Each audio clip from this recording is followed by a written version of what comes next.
আমরা সবাই তাজমহল দেখেছি, ভালোবাসার এক রাজপ্রাসাদ। যখনই আমরা ভালোবাসার প্রতীক নিয়ে কথা বলি, তখনই আমাদের মনের পর্দায় ভেসে ওঠে এর অসামান্য সৌন্দর্য। আমরা জানি এই তাজমহল সম্রাট শাহজাহানের অমর ভালোবাসার সাক্ষী, তার প্রিয়তমা মমতাজ বেগমের প্রতি অকৃত্রিম প্রেমের নিদর্শন। কিন্তু জানেন কি, আমাদের বাংলার ইতিহাসেও এমন এক ভালোবাসা ছিল, এক নারী যে রাজমুকুটকে প্রত্যাখ্যান করে একটি কুঁড়ে ঘরে কাটিয়েছে পুরো জীবন, শুধু মৃত স্বামীর ভালোবাসায়। হ্যাঁ বন্ধুরা, আমি জ্ঞানভবন থেকে বলছি সেই নারী লুৎফান্নিসার গল্প। আর নবাব সিরাজউদ্দৌলার নিঃশব্দ প্রেম, এক এমন ভালোবাসার উপাখ্যান যা হয়তো তাজমহলের মতোই মহৎ, কিন্তু কালের গর্ভে তার চাপা পড়ে আছে। হ্যাঁ বন্ধুরা, আমি রয়েছি জ্ঞানভবনের পক্ষ থেকে আপনাদের সঙ্গে। আর আজ আমি বাংলার নবাব সিরাজউদ্দৌলার জীবনের এক অত্যন্ত ব্যক্তিগত কিন্তু মহৎ অধ্যায়ের কথা বলবো, তার বেগমের সঙ্গে তার সম্পর্কের কথা, যা মমতাজ শাহজাহানের ভালোবাসার মতোই গভীর ছিল।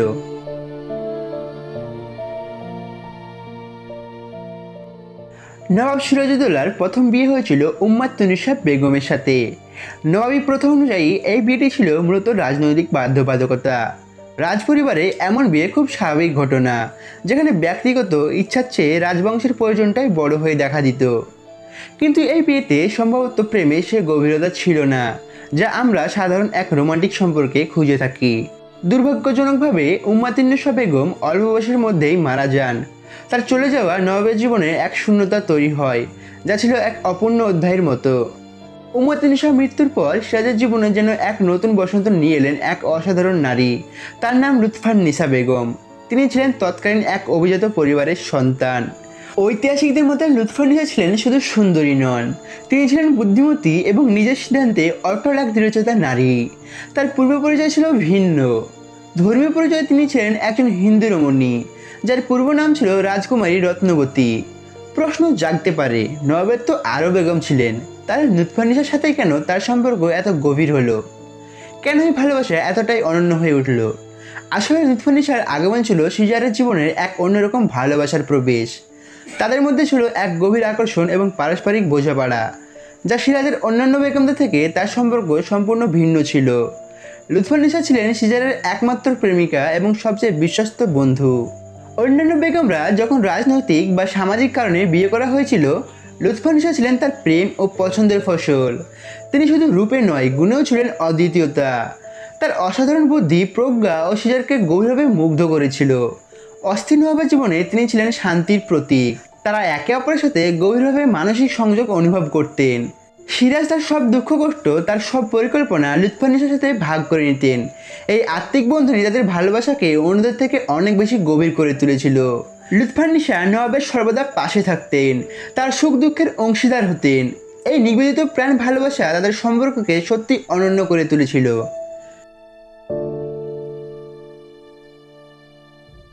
যখন বাংলার আকাশে ঘোর অন্ধকার নেমে এলো, পলাশির প্রান্তর যখন বিশ্বাসঘাতকতার সাক্ষী হলো, যখন মির্জাফর আর তার সঙ্গীরা সিরাজের পিঠে ছুরি আঘাত করলো, তখন কি হলো জানেন? সেই চরম দুর্দিনে এক মর্মান্তিক দৃশ্য মঞ্চস্থ হলো। যুদ্ধ যখন শেষ, বাংলার শেষ স্বাধীন নবাব সিরাজউদ্দৌলা তখন জীবন বাঁচাতে পালাচ্ছিলেন। তার সব সেনাপতি, সব বন্ধুবান্ধব যখন ক্ষমতা আর লোভের টানে তাকে ত্যাগ করছে, তখন কে ছিলেন তার পাশে? হ্যাঁ, ঠিক ধরেছেন, একমাত্র লুৎফান্নিসা বেগম। তিনি কোনো দ্বিধা করেননি, কোনো পিছুটান ছিল না তার মনে। নবাব যখন রাজধানী ছেড়ে পালিয়ে যেতে চাইলেন, পরে সৈন্য সামন্ত জোগাড় করে আবার যুদ্ধ জড়াতে চাইলেন, তখন লুৎফান্নিসাও নবাবের সাথে যেতে চাইলেন। কাটায় ভরা পথেও তার পাশে থাকতে চাইলেন। তার একটাই কথা ছিল, আমি আপনার স্ত্রী, আপনার সুখ দুঃখের সঙ্গী, আমাকে ছেড়ে যাবেন না আপনি। নবাব যখন ধরা পড়লেন এবং তাকে নির্মমভাবে হত্যা করা হলো, লুৎফান্নিসার পৃথিবী যেন ভেঙে পড়ল। নবাবকে হত্যা করেছিল মির্জাফরের ছেলে মিরন। মির্জাফরের ছেলে মিরন স্বয়ং লুৎফান্নিসাকে প্রলোভন দেখিয়েছিল, নতুন করে বেগম হওয়ার প্রস্তাব দিয়েছিল। বিশাল বহু জীবনের হাতছানি ছিল তার সামনে। কিন্তু লুৎফান্নিসা বেগম কি সত্যিই সে প্রস্তাব মেনে নিয়েছিলেন? না, তিনি ঘৃণভাবে সব কিছু প্রত্যাখ্যান করেন। তিনি বজ্রকণ্ঠে জানিয়ে দেন, আমি নবাব সিরাজউদ্দৌলার স্ত্রী ছিলাম আর সারা জীবন তাই থাকব। তোমাদের মতো বিশ্বাসঘাতকতার সঙ্গে আমার কোনো সম্পর্ক নেই। লুৎফান্নিসার এই অনমনীয় মনোভাবের জন্য তাকে চরম মূল্য দিতে হয়। নবাবের মৃত্যুর পর তার উপর নেমে আসে নির্মম অত্যাচার। তাকে বন্দি করে নিয়ে যাওয়া হয় ঢাকার জিঞ্জিরা প্রাসাদে। সেই প্রাসাদ যা আজও তার কষ্টের ইতিহাস বুকে ধরে দাঁড়িয়ে আছে, যেখানে তার উপর চলে মানসিক এবং শারীরিক নির্যাতন। মীর জাফরের দল নবাবের গোপন ধনসম্পদের হদিশ জানতে চেয়ে তার উপর চাপ সৃষ্টি করে, কিন্তু লুৎফান্নেসা একটি কথাও বলেননি। তিনি ছিলেন অনড়, অটল, এমনকি মীর জাফরের ছেলে মিরন তাকে আবারও বিয়ের প্রস্তাব দিয়েছিল, কিন্তু তিনি সেই প্রস্তাব ঘৃণাভাবে প্রত্যাখ্যান করেন। তিনি জীবনভর নবাবের স্মৃতি আর ভালোবাসার বুকে আঁকড়ে ধরেছিলেন। চেষ্টা করলেও লুৎফান্নেসা হয়তো আবারও বেগম হতে পারতেন, রাজকীয় জীবনযাপন করতে পারতেন, কিন্তু তিনি সেই পথ বেছে নেননি। তিনি তার স্বামীর প্রতি, তার ভালোবাসার প্রতি শেষ পর্যন্ত বিশ্বস্ত ছিলেন। এই ত্যাগ ইতিহাসে বিরল। তার ভালোবাসার গভীরতা, তার অটল আনুগত্য যেন সময়ের সমস্ত নিষ্ঠুরতাকে ছাপিয়ে গিয়েছিল। দীর্ঘদিন নির্মম বন্দি জীবন কাটানোর পর মীর জাফরের মৃত্যুর পর লুৎফান্নেসাকে মুক্তি দেওয়া হয়। তিনি কোথায় গেল জানেন? তিনি ফিরে এলেন মুর্শিদাবাদে। তার একটাই ঠিকানা ছিল তার ভালোবাসার মানুষটির সমাধি। তিনি নবাব সিরাজউদ্দৌলা এবং তার নানা আলীবর্দী খানের সমাধিস্থল খুশবাগের পাশে একটি ছোট্ট কুটির বাড়ি করে বাকি জীবনটা কাটিয়ে দেন। প্রতিদিন তিনি নবাবের কবর জিয়ারত করতেন, তার স্মৃতিতে অশ্রু বিসর্জন দিতেন। তার জীবন হয়ে উঠেছিল এক নীরব উপাসনা, ভালোবাসার উপাসনা। আশ্চর্যের বিষয় হলো তিনি নিজের জন্য একটি কবর তৈরি করে রেখেছিলেন, ঠিক নবাবের কবরের পাশে। আজও তারা পাশাপাশি শুয়ে আছেন খুশবাগের মাটিতে। তাদের ভালোবাসা যেন কালের সীমা মানে না, মৃত্যু তাদের আলাদা করতে পারেনি।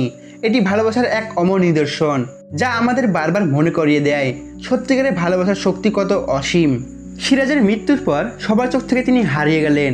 হারালেন রাজ্য, হারালেন সিংহাসন, কিন্তু একজন মানুষ ছিল যে কোনোদিনও তাকে ভুলতে পারেনি, লুৎফান্নেসা। তার হাতে ছিল রাজপ্রাসাদে ফিরে যাওয়ার প্রস্তাব। চাইলে আবার বাংলার বেগম হতে পারতেন, কিন্তু তিনি বেছে নিলেন একটা ছোট্ট কুটির ঘর নবাব সিরাজউদ্দৌলার সমাধির একেবারে পাশে। সেখানেই কেটেছে তার বাকি শেষ দিনগুলো। আর যেদিন তিনি চোখ বুঝলেন, তাকেও কবর দেওয়া হলো নবাব সিরাজের পাশেই। একই মাটি, একই নিঃশ্বাস। যে ভালোবাসা ইতিহাস খুব একটা মনে রাখেনি, কিন্তু প্রেম ছিল অমর। তাজমহলের মতো স্মৃতিস্তম্ভ হয়নি, তবু এই ভালোবাসা তাজমহলের থেকে বড় হয়ে রইল। বন্ধুরা, ভিডিওটি আপনাদের যদি ভালো লাগে অবশ্যই জানাবেন। যখন বাংলার নবাব সিরাজউদ্দৌলাকে নিয়ে ভিডিও করি তখন অনেক মায়া লাগে, অনেক ইমোশন ফিল হয়। যাই হোক, ভিডিওটি ভালো লাগলে একটি লাইক করে দিবেন। দেখা হবে পরবর্তী ভিডিওতে।